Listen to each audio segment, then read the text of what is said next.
Hello and welcome to this edition of BAM Vision. We're broadcasting from CC's Coffee House on Highway 51 in Ridgeland. And this episode of BAM Vision is brought to you by, I'm using my cheat sheet, Mr. Randy Tenney, Realtor with Hopper Properties, 601-622-4009. Let Randy help you find your dream home. And Randy Tenney's behind the camera.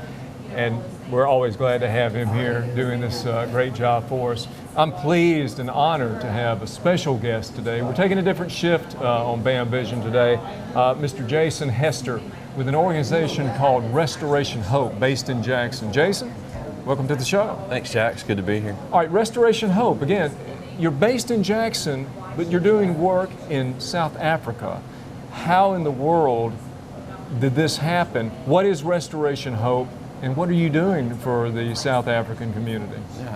Restoration Hope is a 501c3 based here in Mississippi.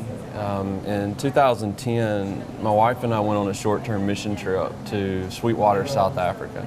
And Sweetwater's is a community of about 60,000 people, 50% HIV/AIDS rate, 6,000 kids live in a child-headed household. It means the oldest in their home is 17 or younger. And so when we went over and saw what was going on, we just knew God had called us to get involved, not personally, but to empower locals who were at work helping themselves. And so we went over and built relationships with a couple of local organizations. And the struggle they were having was funding their workers. They could find programs that would fund the work, but nobody wanted to pay for the workers. Right. And so what Restoration's Hope, our mission is we want to put 35 mentors to work in this community, and that'll allow us to reach 60 to 70% of the kids. And we reach them through education. We do a lot of work in the local schools, coming alongside local school teachers and training them and teaching them.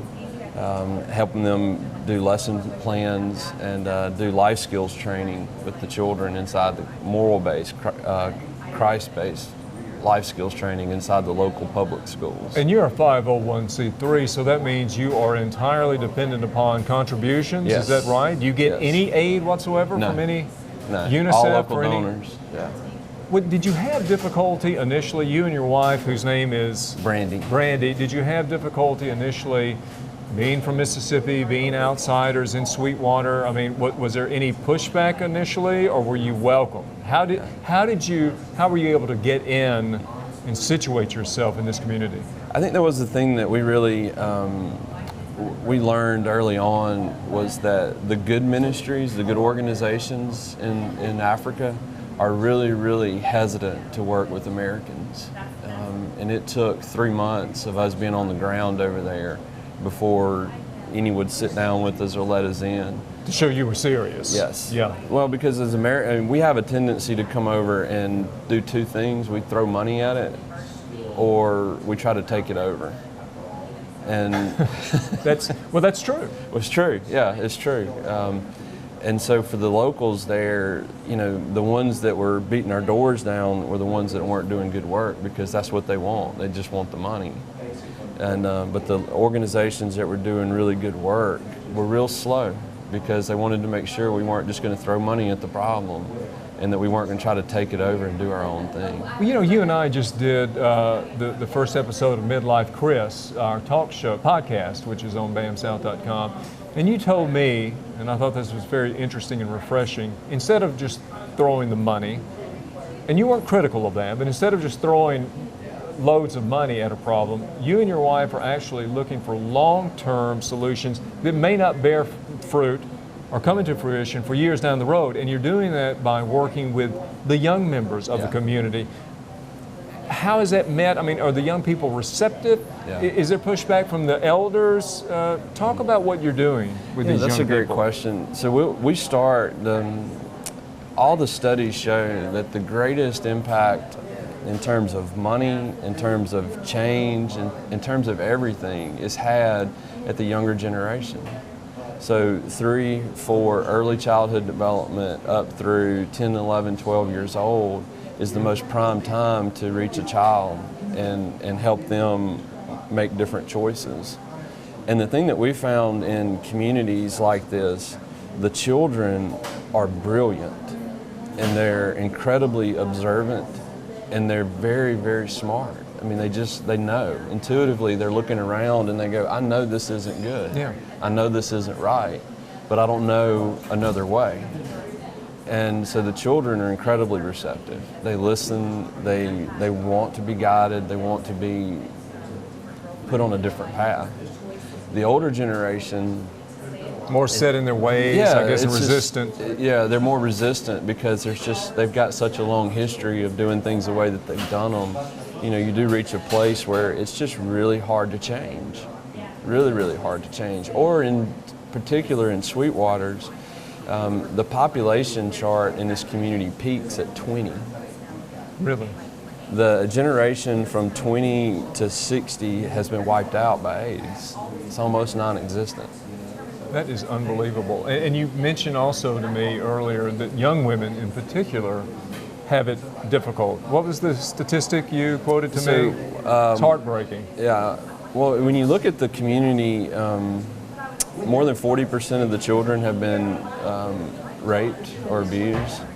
And it's particularly a problem for young women who, in this community, you have a girl growing up in Sweetwaters has a greater chance of being raped than she does to learn to read. 1 in 3 are raped. And you have to deal with the post-traumatic problems there too. Yeah. Jason, can you point or tell our viewers about some tangible results that you have seen? You've been doing this for how many years now? 5 years. 5 years. What can you point to and say, we're really proud of this, Yeah. or we have made a difference? Are you at that point yet where Yeah. you can? I think that's the thing that with the way we do our work is a little bit different. It's harder to quantify the results. But I can tell you what we've seen. The mentors that work there are absolutely amazing, and the kids that they're reaching, and they're staying in school, they're learning. We're growing in the number of mentors that we have. Our goal is 35.